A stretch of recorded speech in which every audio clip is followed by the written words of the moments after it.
സുംബയെ കുറിച്ച് തന്നെയാണ് നമ്മൾ ഇനിയും സംസാരിക്കാൻ പോകുന്നത്. നമുക്കൊപ്പം അതിഥിയുണ്ട്, മാനസികാരോഗ്യ വിദഗ്ധ എൽസി ഉമ്മൻ നമുക്കൊപ്പം അതിഥിയായി ചേരുന്നുണ്ട്.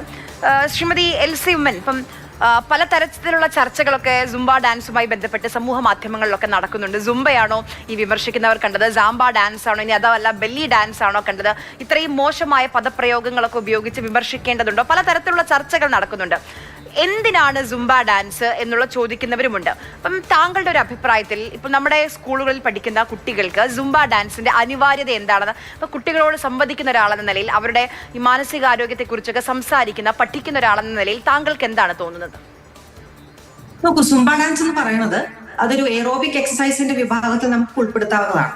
അതായത് നമുക്ക് എക്സസൈസ് 3 തരത്തിലാണ് പ്രധാനമായിട്ട് വേണ്ടത്. കാർഡിയോവാസ്കുലർ എക്സസൈസ് വേണം, സ്ട്രെച്ച് എക്സസൈസസ് വേണം, ബ്രീതിങ് എക്സസൈസസ് വേണം.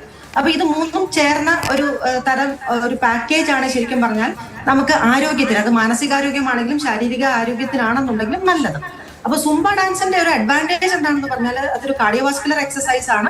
അപ്പോൾ നമുക്ക് വെയിറ്റ് ഗെയിൻ അല്ലെങ്കിൽ ഒബീസിറ്റി അല്ലെങ്കിൽ അങ്ങനത്തെ പ്രശ്നങ്ങളൊക്കെ പരിഹരിക്കുന്നതിന് നല്ലതാണ്. പ്രത്യേകിച്ച് ഇപ്പോഴത്തെ കുട്ടികളുടെ ലൈഫ് സ്റ്റൈൽ വളരെ പരിതാപകരമായിട്ടുള്ള ഒരു ലൈഫ് സ്റ്റൈലാണ്. അവർക്ക് വേണ്ടുന്ന ഒരു ഫിസിക്കൽ എക്സസൈഷനോ അല്ലെങ്കിൽ അവരുടെ ഫുഡ് ഹാബിറ്റ്സോ ഒന്നും ശരിയല്ലാത്ത ഒരു സ്ഥിതിക്ക് ഇത്തരം കാര്യങ്ങൾ ഉൾപ്പെടുത്തുന്നത് തീർച്ചയായിട്ടും നല്ലതാണ്. അതായത് പക്ഷെ ഒരു കാര്യം എനിക്ക് പ്രത്യേകം പറയാനുള്ളത്, ഒരു സുംബ ഡാൻസ് മാത്രമല്ല കുട്ടികൾക്ക് നല്ലത്.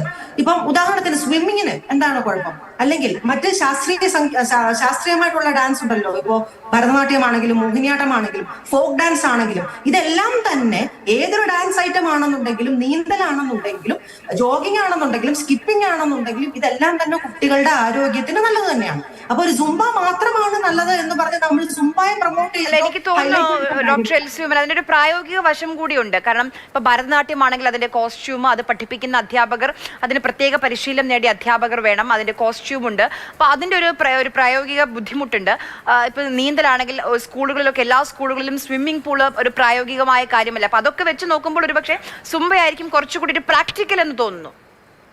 അത് ശരിയാണ്. പക്ഷെ ഭരതനാട്യം നമ്മൾ പ്രാക്ടീസ് ചെയ്യുന്ന സമയത്ത് കോസ്റ്റ്യൂമിന്റെ ആവശ്യമില്ലല്ലോ, അന്നേരം മേക്കപ്പ് മാന്റെ ആവശ്യമില്ലല്ലോ. അപ്പൊ അതൊരു ഓപ്ഷണലായിട്ട് കൊടുക്കുകയാണ് ഉചിതം. കാരണം ചില കുട്ടികൾക്ക് ഇപ്പോൾ സുംബ പേഴ്സണലി ഇഷ്ടമില്ലാത്ത കുട്ടികൾ കാണും. അപ്പൊ അങ്ങനെയുള്ളവരെ നിർബന്ധിക്കാൻ പാടില്ല. അവർക്ക് ഒരു പക്ഷെ മറ്റു തരം വ്യായാമ മുറകളായിരിക്കും താല്പര്യം. ചിലപ്പോൾ നീന്താനായിരിക്കും ഓപ്ഷൻസ് വേണം അല്ലേ, ഒന്നിലധികം ഓപ്ഷനുകൾ വേണം. ഇത് പക്ഷേ നിർബന്ധമാണ്, മാനസികാരോഗ്യത്തിനും ശാരീരികാരോഗ്യത്തിനും നിർബന്ധമാണ് എന്നതാണ് താങ്കളുടെ അഭിപ്രായം. പക്ഷേ ഓപ്ഷൻസ് വേണം.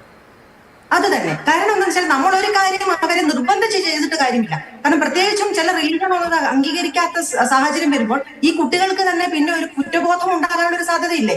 അത് നമ്മൾ കണക്കിടേണ്ടത് ആവശ്യമല്ലേ? അവർക്കൊരു പക്ഷേ മറ്റുള്ളവരുടെ കുറ്റപ്പെടുത്തലും അല്ലെങ്കിൽ അവർക്ക് തന്നെ ഒരു കുറ്റബോധം ഉണ്ടാകുന്നത്, അത് ശരിയോ തെറ്റോ എന്നുള്ളത് പിന്നീടുള്ള ഒരു കാര്യമാണ്. പക്ഷെ അത് സാധാരണ ജനങ്ങൾ വരെ അംഗീകരിക്കുന്നത്, എല്ലാവരും തന്നെ അംഗീകരിച്ച് വരുന്നത് വരെ ഓപ്ഷണൽ ആയിട്ട് കൊടുക്കുന്നതാണ് ഉചിതം. ഇപ്പോൾ ഒരു സ്കൂളും ഇപ്പോൾ ഒരു ഭരതനാട്യത്തിന് നിർബന്ധിക്കാറില്ല, ഡാൻസിന് നിർബന്ധിക്കാറില്ല, അല്ലെങ്കിൽ നീന്തലിന് നിർബന്ധിക്കാറില്ല. കുട്ടികൾക്ക് എന്താണോ ഇഷ്ടം അത് ചെയ്യട്ടെ എന്നുള്ള തലത്തിൽ ആക്കുന്നതാണ് നല്ലത്. പക്ഷെ ഡെഫിനറ്റ്ലി സുംബ ഡാൻസിന് അഡ്വാൻറ്റേജ് ഉണ്ട്. കാരണം എന്താണെന്ന് വെച്ചാൽ അതൊരു റിപ്പിറ്റേറ്റീവ് റിതമിക് മൂവ്മെന്റ് ആണ്.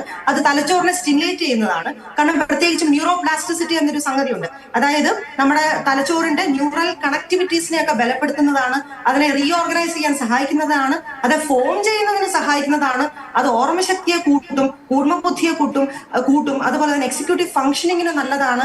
അപ്പൊ ആ തരത്തിൽ തലച്ചോറിന് സ്റ്റിമുലേഷൻ കൊടുക്കുന്നത് ഒരു വ്യായാമ മുറയാണ് സുംബ. അതിനകത്ത് യാതൊരു തർക്കവുമില്ല. ഇപ്പോൾ നമ്മൾ ശരീരത്തിൽ നമ്മൾ ജിമ്മിൽ പോകുന്നു, അതേപോലെ നമ്മുടെ ബ്രെയിൻ ജിം ഉണ്ട്. ബ്രെയിൻ ജിം എന്ന് പറയുന്നത് ബ്രെയിൻ എക്സസൈസ് കൊടുക്കുന്നതാണ്. അപ്പോൾ ഈ സീക്വൻസസ്, ഈ സ്റ്റെപ്സ് അതൊക്കെ ഓർത്തിരിക്കുക, അത് തന്നെ റിട്ടൈൻ ചെയ്യും.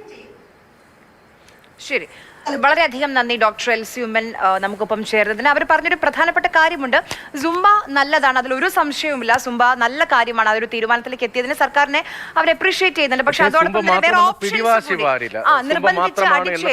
പാടില്ല. കുട്ടികളുടെ മാനസിക ആരോഗ്യം അത് വളരെ പ്രധാനമാണ്. ഒന്ന് നിർബന്ധിതമായി അടിച്ചേൽപ്പിക്കുമ്പോൾ കുടുംബാന്തരീക്ഷം, അവിടുത്തെ സ്കൂളിലെ സാഹചര്യം എല്ലാം ഉണ്ടല്ലോ. ഓരോ കുട്ടികളും ഓരോ വ്യത്യസ്തമായ നിലയിൽ തന്നെ കുട്ടികളെ കാണണം എന്നാണ് ആരോഗ്യ വിദഗ്ധരൊക്കെ പറയാറ്. നേരത്തെ അവർ പറഞ്ഞതുപോലെ ഇപ്പൊ ഭരതനാട്യം പ്രായോഗികമാണോ, ഇപ്പം നീന്തലൊക്കെ പ്രായോഗികമാണോ എന്നറിയില്ല. ഇപ്പൊ സ്കിപ്പിംഗ് ഒക്കെ ഈ സുംബ പോലെ പ്രായോഗികമായി. അപ്പൊ അതുപോലെയുള്ള മറ്റു ഓപ്ഷനുകൾ കൂടി, സുംബ എന്ന് മാത്രം ഉറച്ചു നിൽക്കാതെ മറ്റു ഓപ്ഷനുകൾ കൂടി സെലക്ട് ചെയ്യാൻ കുട്ടികൾക്ക് ഒരു റൈറ്റ് അല്ലെങ്കിൽ അത് കൊടുക്കണം എന്നുള്ളതാണ് അവർ പറയുന്ന കാര്യം. ഇപ്പോൾ മിക്ക സ്കൂളുകളിലും യോഗ പലയിടത്തും പരിശീലിപ്പിക്കുന്നുണ്ട്. യോഗ കുട്ടികൾക്ക് ഏറ്റവും മികച്ചാണ്. കുട്ടികൾക്ക് മാത്രമല്ല എല്ലാവർക്കും എല്ലാവർക്കും ആരോഗ്യം പരിപാലിക്കാൻ ഏറ്റവും മികച്ച ഒരു മാർഗമാണ് എന്നത് ലോകം തന്നെ അംഗീകരിച്ചാണ്.